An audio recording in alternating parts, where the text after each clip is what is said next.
Good afternoon, class. We are going to continue with chapter pollution of air and water. Now, today our topic is prevention of air pollution. Okay, as responsible citizen, it is our duty to keep the environment where we live clean. जहाँ हम कहीं भी रहते हैं हमारी responsibility है कि हम उसको साफ रखें. Use modified automobile engines where complete combustion of fuels take place. Get exhaust gases checked regularly. हम अगर ऑटोमोबाइल वगैरह इंजन यूज करते हैं तो हमें इसका कंप्लीट कंबशन फ्यूल चेक करवाना चाहिए टाइमली, ताकि कोई ऐसी हार्मफुल गैस का एग्जॉशन ना होने पाए एटमॉस्फेयर में. Use less polluting fuels like unleaded petrol and CNG to keep air clean. ठीक है, मतलब कि हमें हमेशा लेस पॉल्यूटिंग फ्यूल्स को यूज़ करना चाहिए जो अनलीडेड हों, जैसे सीएनजी वगैरह को प्रीफर ज़्यादा करना चाहिए ताकि हमारे एटमॉस्फेयर को क्लीन रख सकें. Coal based thermal power plants pollute the environment drastically. To reduce this should. ठीक है, ये जो होते हैं थर्मल पावर प्लांट वगैरह, इसमें से भी कुछ ऐसा इमिशन होते हैं जो मतलब कि ये कोल बेस्ड जो होते हैं वो इन्वायरमेंट को पोल्यूट करते हैं, तो हमें इसे भी रिड्यूस करना चाहिए. Use coal free from sulphur impurities और use low sulphur containing coal. ठीक है, तो हमें कोल यूज करना चाहिए बट जो सल्फ़र इम्प्योरिटी से फ्री हो उन्हें यूज करना चाहिए. जो लो क्वालिटी मतलब कि लो अमाउंट में सल्फ़र अगर कंटेनिंग है then we can use the coal. Install long chimneys and make use of electrostatic precipitators to reduce solid particulate matter. ठीक है, तो हमें मतलब बहुत लॉन्ग ये चिमनीज वगैरह मतलब यूज करनी चाहिए ताकि ये इलेक्ट्रोस्टैटिक प्रेसिपिटेटर जो होते हैं इनको भी ये सॉलिड पार्टिकुलेट मैटर को रिड्यूस कर सकें. We should use alternative sources of energy like solar energy, hydro power, tidal, nuclear instead of fossil fuel to meet our energy requirement. ठीक है, तो हमें मतलब alternative source of energy use करना चाहिए जैसे सोलर वगैरह है, हाइड्रो पावर वगैरह है, ताकि हम मतलब फॉसिल फ्यूल को कम से कम यूज करें. इस तरह से हम इनको सेव भी कर सकते हैं. और सेकंड थिंग कि हम पॉल्यूशन को मतलब कि थोड़ा सा रिड्यूस कर सकते हैं. Planting of as many as trees as possible in the surrounding help to clean the air. हमें जितना हो सके पेड़ों को लगाना चाहिए जिसकी वजह से हमारे एटमॉस्फेयर में थोड़ी सी पॉल्यूशन कम हो जाएगा. ठीक है, next topic is pollution of water. अभी आप लोगों ने एयर का पढ़ रखा है और फर्स्ट ये क्लास 7th और 6th में भी आप लोगों ने पढ़ा होगा. जो हमारी अर्थ सरफेस होती है वो 75% वाटर से कवर होती है. ठीक है, it is very precious as life is not possible is any form without water. ठीक है, हमारी लाइफ जो है विदाउट वाटर बिल्कुल पॉसिबल नहीं है. 3 major sources are there.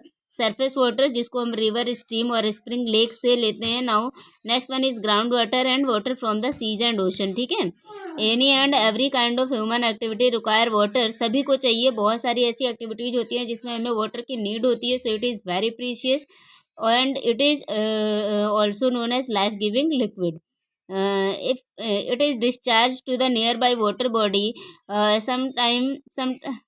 sometime after being treated and sometime without being given in treatment, this contaminate the water body leading to pollution. क्या होता है, जैसे फैक्ट्री वगैरह या इंडस्ट्री वगैरह होती हैं या कभी कभी होम डोमेस्टिक घर से भी जो कूड़ा कचरा निकलता है हम लोग डायरेक्ट क्या करते हैं पॉन्ड में उसका जो है रन ऑफ करवा देते हैं, जो कि क्या होता है वो जाके पॉन्ड के जो तालाब होता है उसके पानी को भी जाके पोल्यूट कर देता है. तो हमें क्या करना चाहिए, पॉन्ड में उसको गिराने से पहले होम डोमेस्टिक हो या इंडस्ट्री का हो या फैक्ट्री का पॉल्यूटेड वाटर हो तो हमको उसको पॉन्ड में रन ऑफ करने से पहले हमें उसको ट्रीटमेंट करना चाहिए. विदाउट ट्रीटमेंट हमें उसे रन ऑफ नहीं करवाना चाहिए.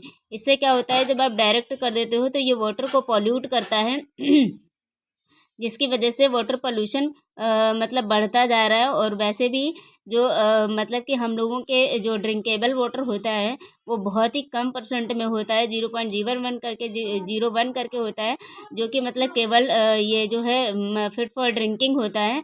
तो अगर हम उसमें से भी जो सरफेस वाटर बॉडीज हैं अगर हम उनको भी पॉल्यूट करते जाएंगे तो और ज़्यादा मतलब रिड्यूस हो जाएगा इसका परसेंटेज. तो हम लोगों को मतलब हमेशा डिफ़िकल्टी मतलब कि फेस करनी पड़ेंगी वाटर की. ठीक है, और स्कार्सिटी ऑफ वाटर वैसे भी डेवलप हो रहा है. ओशन सीज में इतना अमाउंट में वाटर होता है but that water is not fit for drinking, not fit for human consumption. ठीक है, तो केवल जो कंजप्शेबल वाटर है वो केवल 0.01% है हमारे पास।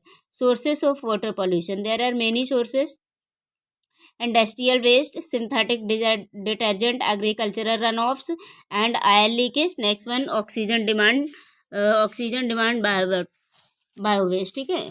इन दिस केस क्या होता है कि इंडस्ट्री से जितने भी डिस्चार्ज वगैरह निकलते हैं, प्लास्टिक है, पेंट है, ड्रग्स है, पेपर, टेक्सटाइल, ये जितनी भी ऐसी इंडस्ट्रीज होती हैं, इनसे जितना भी वेस्ट निकलता है, जब हम किसी नियर बाय वाटर बॉडी में इसको हम क्या करते हैं, डायरेक्ट रन ऑफ करवा देते हैं, तो उस जगह का जो वाटर बॉडी होता है, वाटर बॉडी का जो वाटर होता है वो पूरा पॉल्यूट हो जाता है। हमें हमेशा इंडस्ट्री का वेस्ट जो है वाटर बॉडी में रन ऑफ करने से पहले हमें क्या करना चाहिए कि उसको ट्रीट करना चाहिए।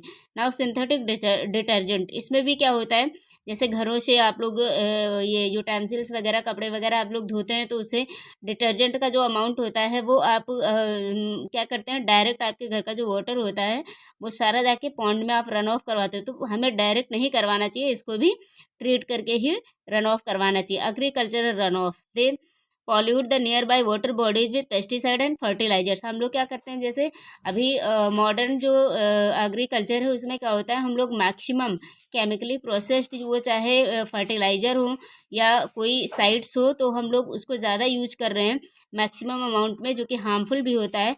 और फिर क्या होता है, वहाँ का भी जब कभी कभी मैक्सिमम वाटर हो जाता है, अब जैसे रेनी सीजन होता है, तो दैट टाइम क्या होता है कि मतलब कि जब रेनिंग होता है, मानसून होता है, मानसून सीजन, तो वो जो फील्ड होता है, वो जो खेत होता है, ठीक है, तो उसका भी पानी वाटर जो होता है वो मतलब कि स्प्रेड ओवर होने लगता है, क्योंकि वो ज़्यादा हो जाता है तो फैलने लगता है, एक जगह से दूसरी जगह पे जाता है, और फिर वो जाके कहीं ना कहीं ऐसे मतलब कि जैसे पॉन्ड वगैरह कहीं पे होता है, वो वहाँ जाके कलेक्ट होके और सीपेज स्टार्ट हो जाता है उसका, ठीक है। तो उसके साथ साथ में क्या है, जो पॉन्ड में वाटर गया है, तो उसमें जो आपने फर्टिलाइजर्स यूज किए हैं, पेस्टिसाइड यूज किए हैं, फंगीसाइड यूज किए, तो उसका भी कुछ ना कुछ अमाउंट जाता है, तो जिसकी वजह से जो पॉन्ड में जहाँ पे आपने उसको एकुमुलेट करा है, कलेक्ट करा है वाटर को, तो वो वहाँ भी इनका कुछ ना कुछ परसेंटेज पहुँच जाता है, जिसकी वजह से पॉन्ड का भी क्या होता है, वाटर जो होता है वो पॉल्यूट हो जाता है। जबकि हमें मतलब पॉन्ड के पास एक ट्रीटमेंट का वो डिवाइस वगैरह लगाना चाहिए, जिससे कि वाटर अगर ट्रीट होके जाएगा तो पॉन्ड का वाटर एटलीस्ट पॉल्यूट नहीं होगा, जिसकी वजह से जो एक्वाटिक लाइफ है, चाहे वो उसमें प्लांट हो या ऑर्गेनिज्म हो, एक्वाटिक एनिमल हो, ऑर्गेनिज्म हो, एटलीस्ट वो डाई नहीं करेंगे, ठीक है, उनकी लाइफ डैमेज नहीं होगी। सेकेंड थिंग कि जो पॉन्ड का वाटर है वो पॉल्यूट नहीं होगा। Next is oil leakage, the leakage of oil during drilling and shipping operation pollute the water as they leave as layer of oil on its surface, ठीक है।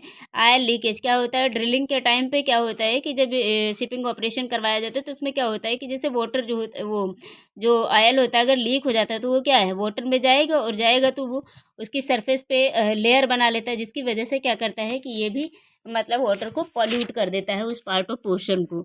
Next है oxygen demand bio waste, they complete basically of domestic sewage and animal excreta. कुछ लोग क्या करते हैं, जैसे animal वगैरह को पॉन्ड में लेकर जाते हैं, तो उसको बाथ करवाते हैं, और डोमेस्टिक सीवेज वगैरह जो होता है वो डायरेक्ट जाके उसमें पॉन्ड में छोड़ देते हैं।